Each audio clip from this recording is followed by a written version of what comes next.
My name's Colonel Jeff Pixley. I'm the commander of basic military training. Thank you for joining the United States Air Force. Thank you for raising your hand and promising to give of yourself, to sacrifice, to do something that most Americans never do. You probably want to know how to be successful in basic military training. Fight for yourself. Don't give up on yourself. And when you're about to, work with each other. Lean on each other, because you'll be successful when you're a team. Remember why you are here. Remember those people that came before you. Everything that you do needs to come with a passion and a vigor that is unmatched.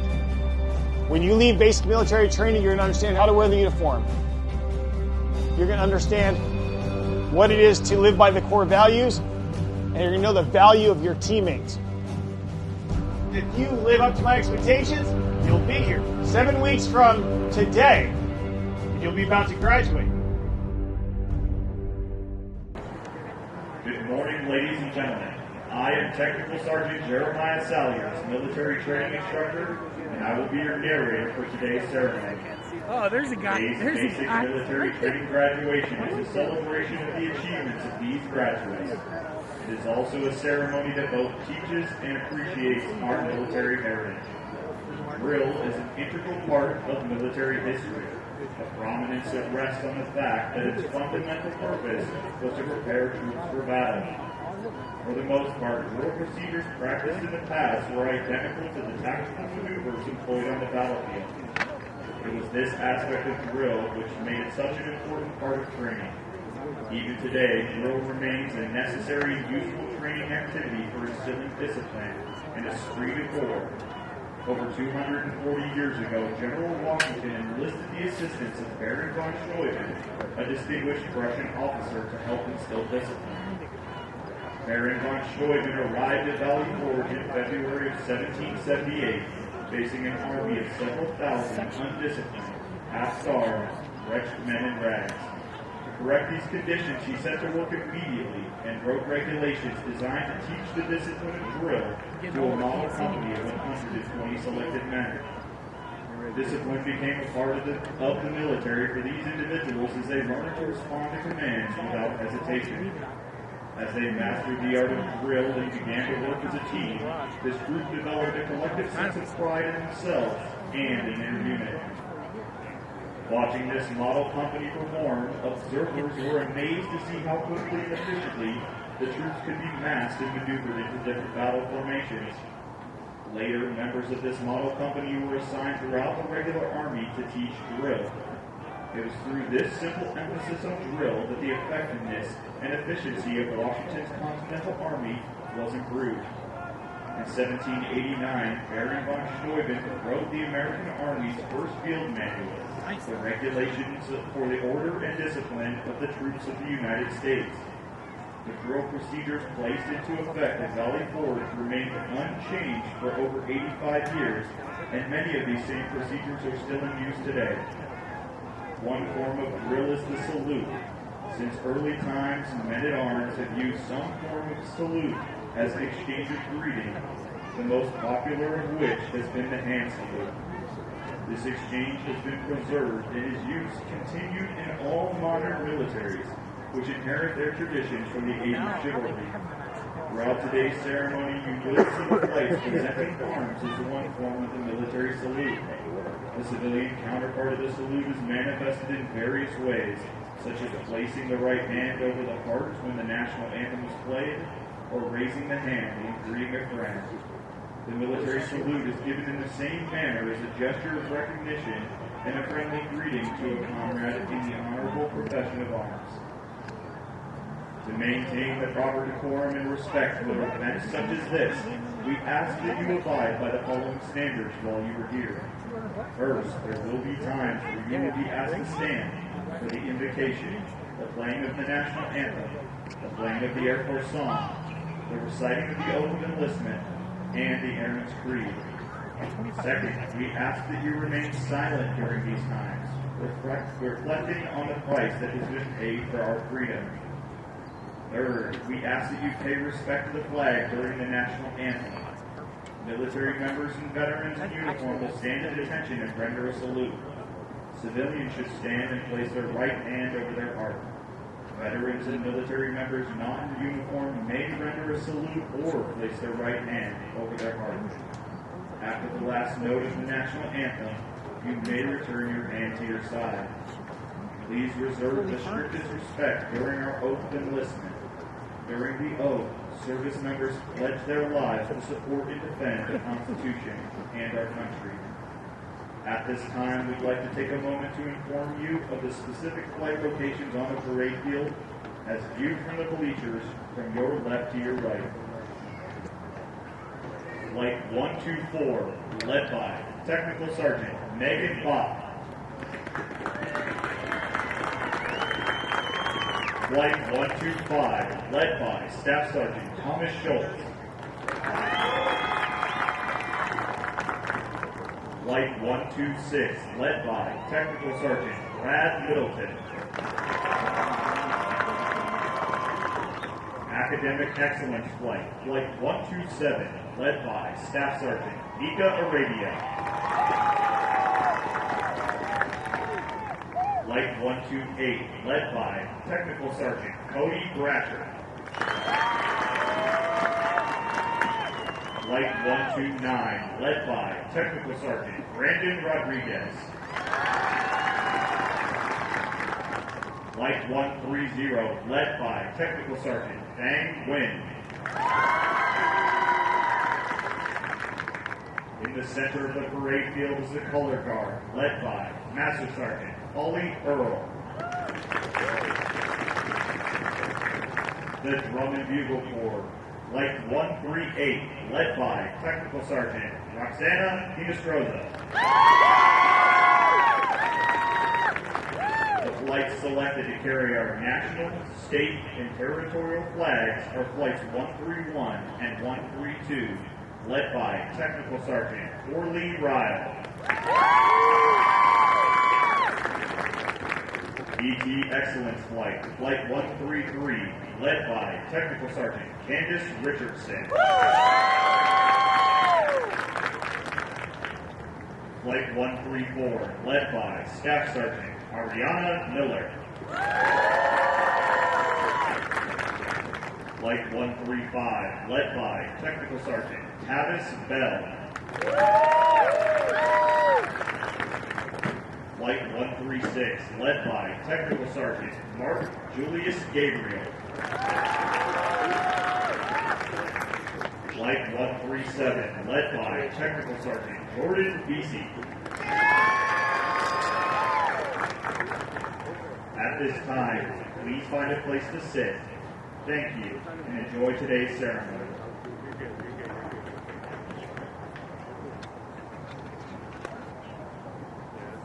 Ladies and gentlemen, please stand for the arrival of our official party.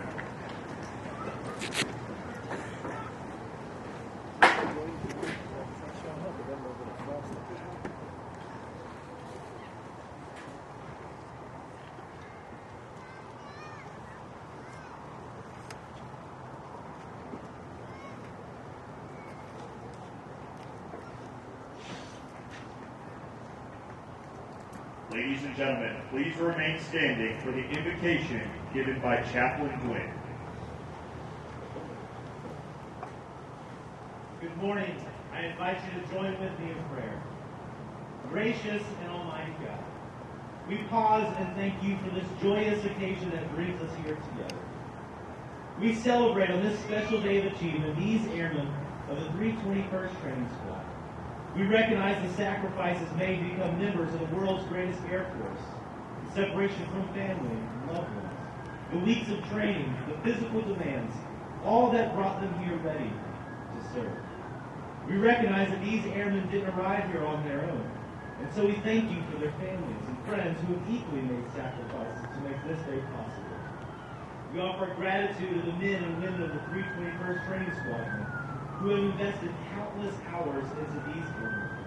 Loving God, we ask your blessing upon the families, friends, instructors, and staff for the investment they have made in each of these airmen. For these men and women about to graduate, and for all military personnel around the world, we ask in the words of the prophet that the Lord bless you and keep you. The Lord make his face to shine upon you and be gracious to you. The Lord lift up his countenance upon you and give you peace. It's in his most holy name we do pray.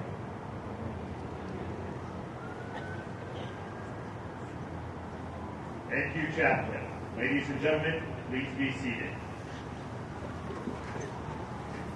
Ladies and gentlemen, welcome to today's basic military training graduation ceremony. We would like to introduce our distinguished guests, beginning with the host for today's ceremony. The Commander, Air Force Basic Military Training, Colonel Jeff Pixley, accompanied by his wife, Andrea. The Senior Enlisted Leader, Air Force Basic Military Training, Chief Master Sergeant Dan Anderson. The Reviewing Official, the Commander, 27th Special Operations Wing, Colonel Terrence Taylor.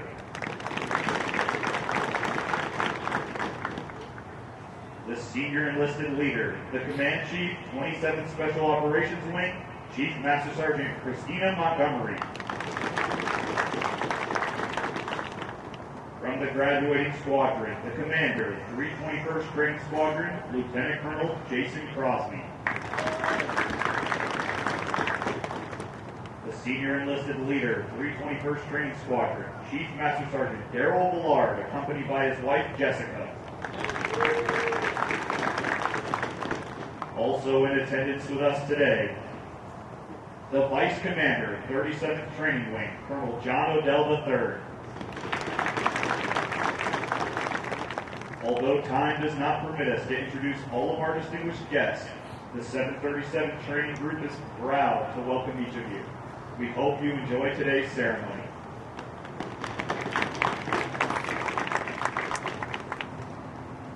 Our Commander of Airmen is Master Sergeant Sabrina Martin. Colonel Taylor will review today's ceremony.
Ladies and gentlemen, please stand for the playing of the national anthem.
Thank you. Please be seated.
Over the last 7.5 weeks, men and women before you have transformed from civilians into motivated, disciplined warriors with the foundation to serve in the most powerful military the world has ever known. Once they leave basic military training, they will continue on to technical training to learn the skills needed to perform in one of 118 specialties. They will then move on to serve at one of 84 installations around the globe or work directly with our sister services. As they move on to technical training, they will continue to focus on adapting to military requirements, achieving occupational proficiency, and learning how to be highly productive members of the armed forces. These men and women will prepare for increased responsibilities and must ensure that they are trained, qualified, and ready to deploy and operate in an expeditionary environment. These graduates are the future of our national defense and will pave the way for the generations that will follow.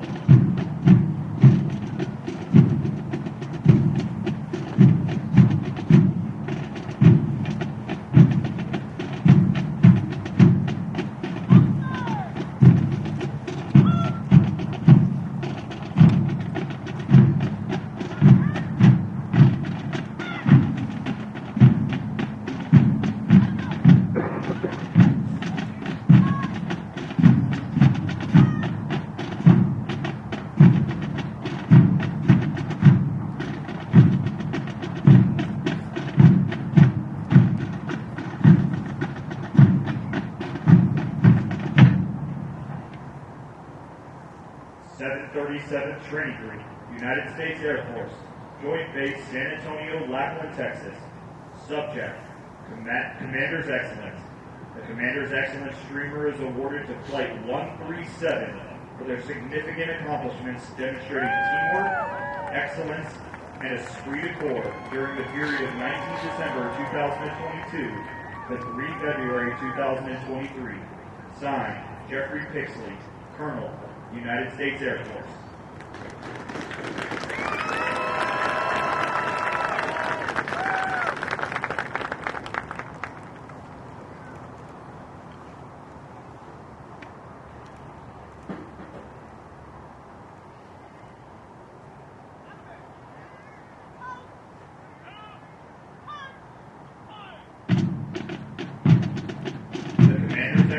Flight was led by Technical Sergeant Jordan Beasy and Staff Sergeant Haley Mansfield.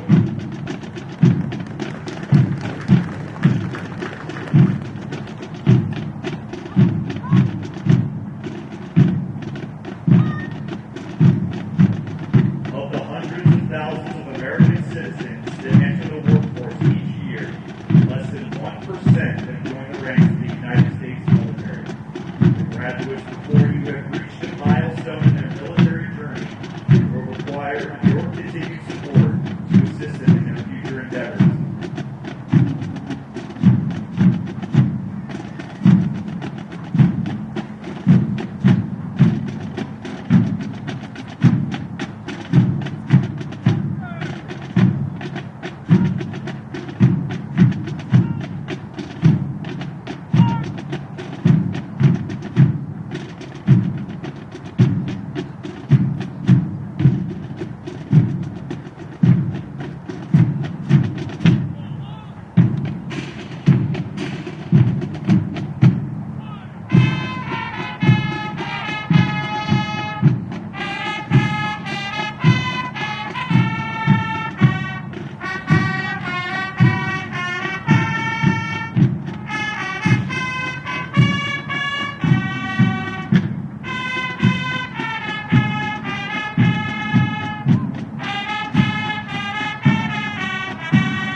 Military Training Instructor, hometown, Keynote, Texas. These individuals have been hand-selected to perform today's ceremony. In addition to completing all basic training facilities and training requirements, AU board members commit additional training hours for practice throughout their weeks of training. Their extra effort and commitment demonstrate teamwork and the Air Force core values service before self. With each Roman Bugle Corps performance, they honor the long-standing tradition of live music at formal military ceremonies.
Ladies and gentlemen, Chief Master Sergeant Montgomery will now come forward and address our graduating class. I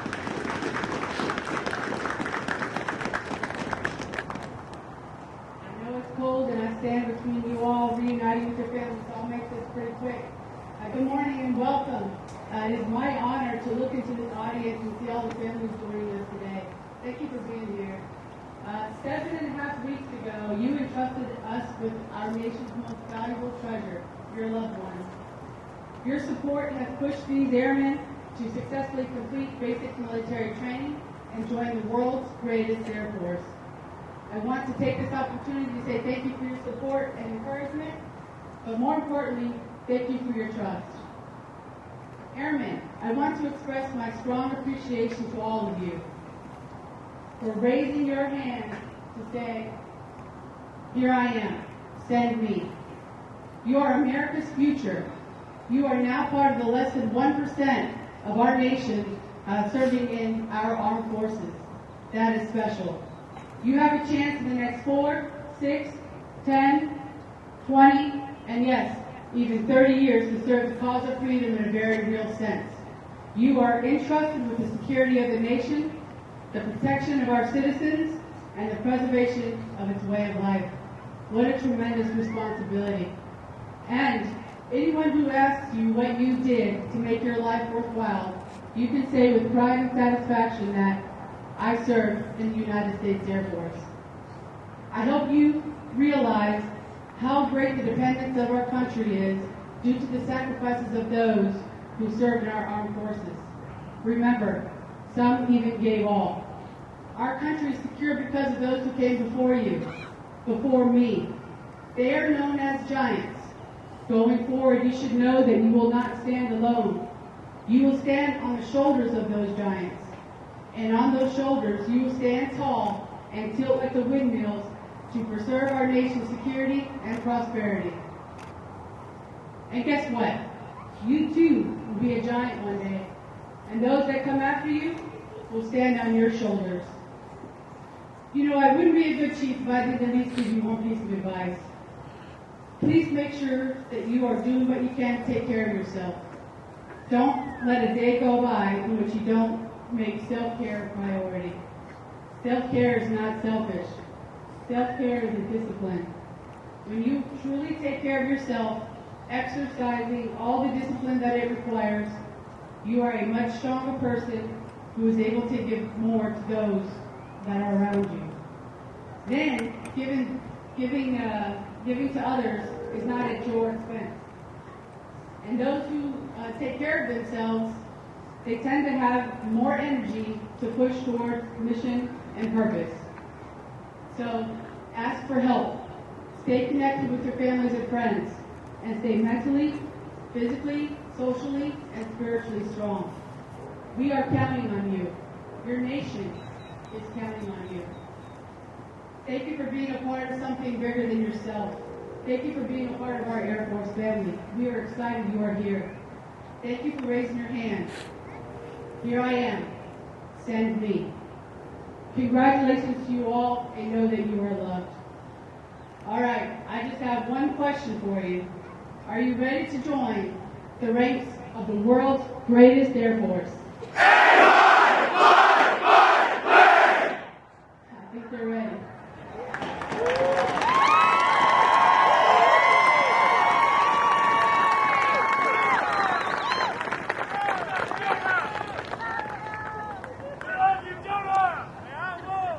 Instructors, place your flights at attention.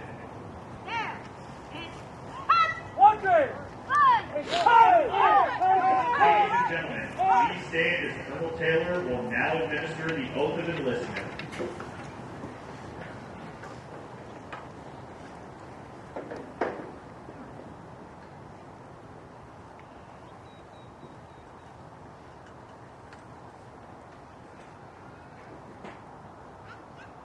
Now raise your right hand and repeat after me. I state your name. I, Daryll, Do solemnly swear or affirm. do solemnly swear That I will support and defend the Constitution of the United States. That I will support and defend the Constitution of the United States. Against all enemies, foreign and domestic.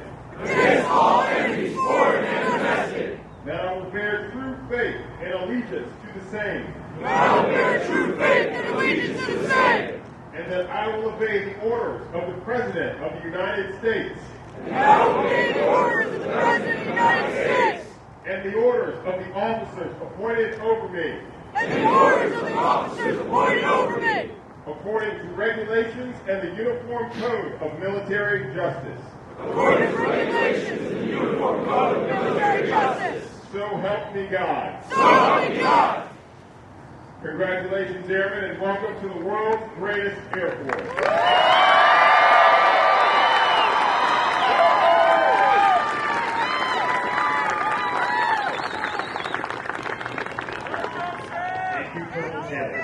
Ladies and gentlemen, please remain standing while our graduates recite the Airman's Creed and for the departure of the official party. I am an American Airman.